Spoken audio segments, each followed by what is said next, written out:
मलिक हमीद साहब हमारे साथ टेलीफोन लाइन पे हैं। जी मलिक साहब, अस्सलाम वालेकुम रहमतुल्लाह। वालेकुम सलाम जनाब। जी मेरा सवाल ये था कि मैंने ये पूछना था, ये जो हमारे भाइयों के साथ हुआ है इंडोनेशिया में वाकया, जी इसका कोई रद्द-ए-अमल करना चाहिए कि नहीं? इसके लिए जो है वो आपने कल अगर हज़रत अमीरुल मोमिनीन अय्यदहुल्लाह ताला बिन अज़ीज़ का खुतबा जुमा सुना हो, अगर आपने 28 मई को हमारे पाकिस्तान में रहने वाले भाइयों के साथ लाहौर के अहमदियों के साथ जो जुल्म और बर्बरियत का मुज़ाहरा किया गया, उसके बाद हज़रत अमीरुल मोमिनीन अय्यदहुल्लाह ताला बिन अज़ीज़ के खुतबात, जर्मनी जलसा सालाना जर्मनी सन 2010 के हजूर के खिताबात, जलसा सालाना बरतानिया सन 2010 के हजूर अनवर के खुतबात अगर आपने सुने हों तो मलिक साहब आपको पता चल जाएगा कि हमें हजूर की तरफ से जो रहनुमाई मिल रही है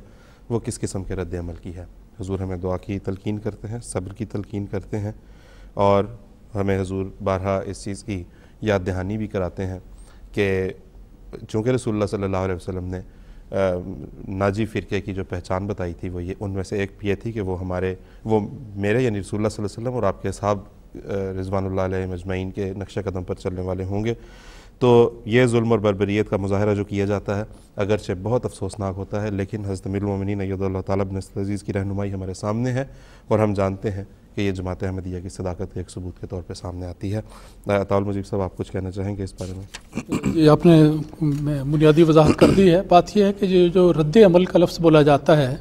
ये आजकल की दुनिया में बड़ा आम है कि किसी का कोई वाक़या हो जाए तो कहते हैं जी उसका रद्द अमल होगा, उसका कोई नतीजा होगा। तो इलाही जमातों का रद्द अमल ऐसे मौक़ों पर दो ही बातों में होता है, जैसा कि हुज़ूर अय्यदहुल्लाह ताला बिन अज़ीज़ ने कल के खुतबे जुमा में फरमाया। नंबर एक तो ये कि सब्र किया जाए और दूसरे अल्लाह ताला के हुज़ूर दुआ की जाए।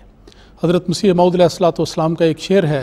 जो मैं आपको सुनाना चाहता हूँ, जिसमें ये मसला हल हो जाता है। आपने फरमाया, अदू जब बढ़ गया शोर व फ़ुक़ा में, नेहा हम हो गए यार नेहा में। तो जब दुश्मन अपनी ज़्यादतियों में बढ़ जाता है, इस किस्म के जराइम करता है, इंतहाई बहीमाना सफ़ाकाना और बहुत ही जुल्म से भरे हुए कि जिनको देखने की भी ताब नहीं है, जब इस हद तक दुश्मन पहुंच जाता है और बढ़ता चला जाता है तो एक मोमिनों का रद्द अमल और उनका असर यही होता है कि वो यारे नेहा में नेहा हो जाते हैं, अल्लाह ताला के हुज़ूर झुक जाते हैं और दुआएं करते हैं कि अल्लाह ताला हमें सब्र और इस्तिकामत अता करे। और जो दुश्मन हैं इस किस्म के जराइम करने वाले, अल्लाह ताला ख़ुद वो ताकत तवाना है, वो अल्लाह ताला हर कुदरत का मालिक है, हर चीज़ उसके कब्ज़ा इख्तियार में है। अल्लाह ताला उन दुश्मनों को सज़ा दे और ऐसी सज़ा दे जो दूसरों के लिए इबरत का निशान बन जाए। तो ये हमारा रद्द अमल है और ये बिल्कुल कुरान मजीद की तालीम के ऐन मुताबिक है। और जमात अहमदिया अल्लाह ताला के फल से हर मौके पर, हर इब्तला, कोई मुश्किल, कोई तकलीफ़, हर मौका हो, उस मौके पर हमेशा रद्द अमल हमारा वही होता है जो कुरान मजीद की तालीम के ऐन मुताबिक हो। बिल्कुल ऐसे इमाम साहब थोड़ा सा एक हमारे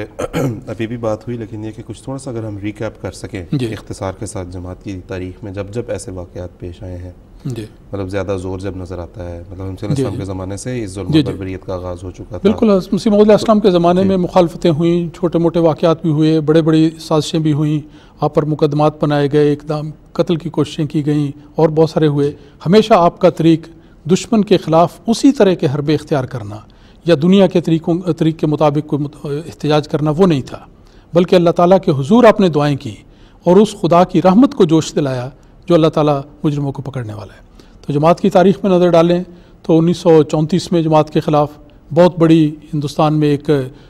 मुल्क गीर तहरीक जमात के ख़िलाफ़ चली और ईरान ने कहा था कि हम कादियान की ईंट से ईंट बजा देंगे, इसको सफ़े हस्ती से मिटा देंगे और यहाँ पर उल्लू बोला करेंगे। ये सारी बातें उस ज़माने में कही गई, लेकिन ये लोग नाकाम हुए, नामुराद हुए और अल्लाह ताला के फल से जमात का मरकज़ भी कायम रहा और जमात भी तरक्की करती रही।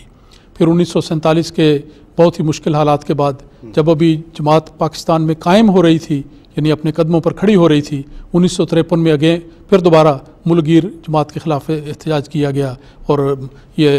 ऐसी तहरीक की गई जिसमें अहमदियों को बहुत सारा जानी नुकसान हुआ। और दरअसल ये जमात को ख़त्म करने की तहरीक थी। उस मौके पर भी जमात ने उसके मुकाबल पर आकर कभी इस किस्म का कोई रद्द अमल नहीं दिखाया जो आज दुनिया में हमें देखने में आता है। फिर इख्तिसार के साथ 74 में जब ये वाक़यात हुए, बड़े लार्ज स्केल पर मुखालफत की तहरीक चली और अज़ाइम बहुत ज़्यादा ख़तरनाक थे, कानूनी चाराजोई भी की गई, ये सब कुछ हुआ, लेकिन जमात अहमदिया ने कभी इस किस्म का रद्द अमल जो दुनिया समझती है कि ये रद्द अमल है वो नहीं दिखाया। अलबत्ता हमारे सर अल्लाह ताला के हुजूर झुकते चले गए और फिर हमने देखा कि अल्लाह ताला ने उन लोगों को जो इस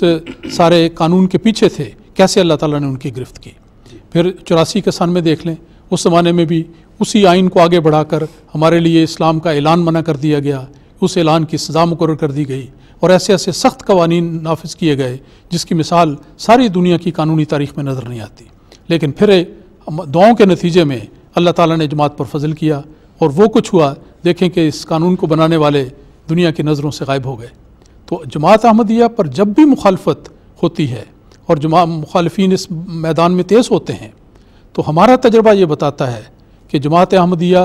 कुरानी तालीम के मुताबिक दुआओं पर ज़ोर देती है और सब्र के तरीक़ पर मजबूती से कायम रहती है, और फिर अल्लाह ताला अपने फल से जमात अहमदिया की हर मैदान में ताईद व नुसरत फरमाता है। और जमात हर मुश्किल दौर के बाद, हर मुखालफत की तहरीक के बाद एक अजीमुशान कामयाबी के साथ आगे से आगे बढ़ती चली जाती है। अब भी इंशाअल्लाह यही होगा और आइंदा भी जब कभी जमात की मुखालफत होगी तो हम देखेंगे अल्लाह के फल से कि यही अल्लाह ताला के फजल जमात पर नाजिल होंगे। बहुत बहुत शुक्रिया।